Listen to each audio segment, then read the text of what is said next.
Physiology, you're really studying the dynamics between two spaces. The first space is the air, and the second space is the cell.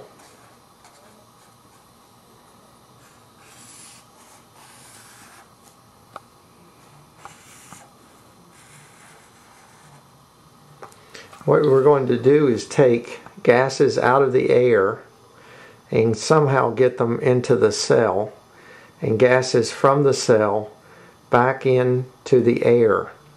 We're going to do that by really several processes. The first one is ventilation, and the main one is alveolar ventilation.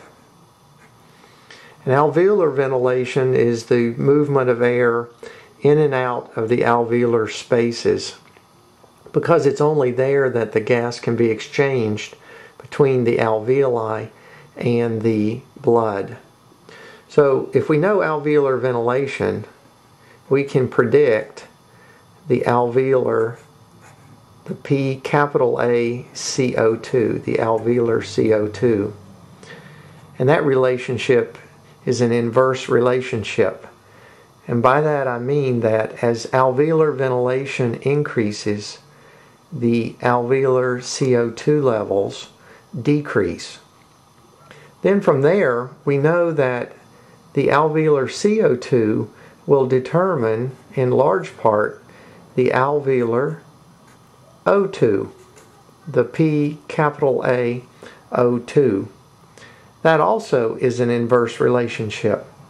And by that I mean that as the alveolar CO2 levels increase, the alveolar O2 levels will decrease. Then we have the alveolar O2 entering the blood and becoming the P little a O2, the partial pressure of oxygen in the arteries. Now the alveolar CO2 is derived from the blood as the P little v CO2 returns into the alveolar spaces. So this dotted line represents external respiration. That is, the transfer of gases from the air or the atmosphere or the environment into and out of the blood. Now the arterial oxygen pressure will determine how much oxygen is carried eventually to the cell.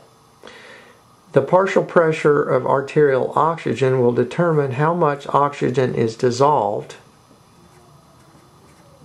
in the blood, and also how much is carried on hemoglobin. Now together, the dissolved oxygen and that which is carried on hemoglobin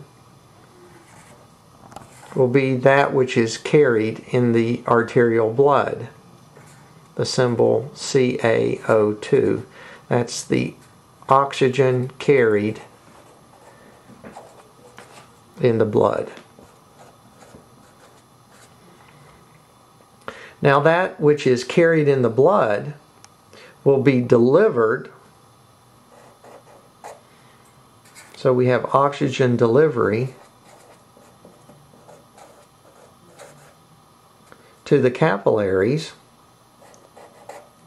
systemic capillaries,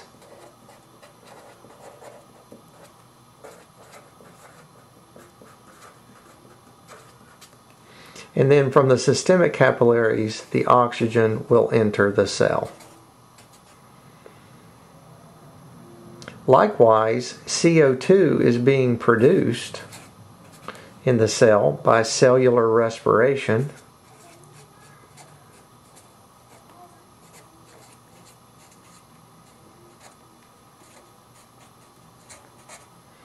The CO2 will enter the blood and return so that it can diffuse back into the alveolar space. So what we have then is the exchange of gases from the air into the cardiovascular system, where it will be delivered to the cell. And by the process of cellular respiration, oxygen will be consumed and CO2, carbon dioxide, will be produced. And then there will be an equilibrium of diffusion back and forth between the alveolar space. So we can put a dotted line down here as well, and this represents internal respiration.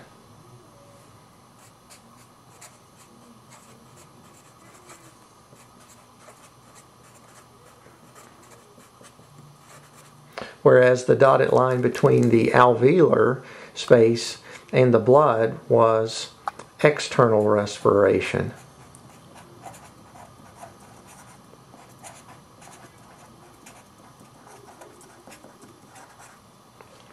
So we have, if you want to see the stages, we have air, then we have ventilation.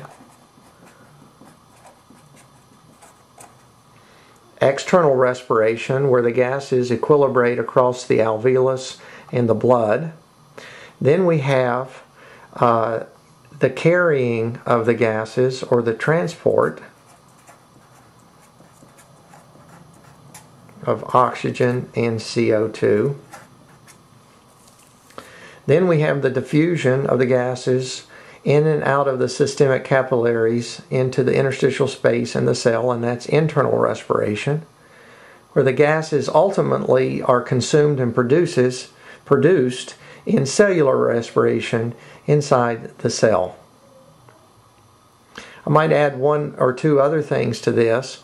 The carbon dioxide in the blood will play heavily in the production of acid. And also, the alveolar O2 is not only determined by the alveolar CO2, but remember that it is also determined in large part by the fraction of O2 in the air and the atmospheric pressure.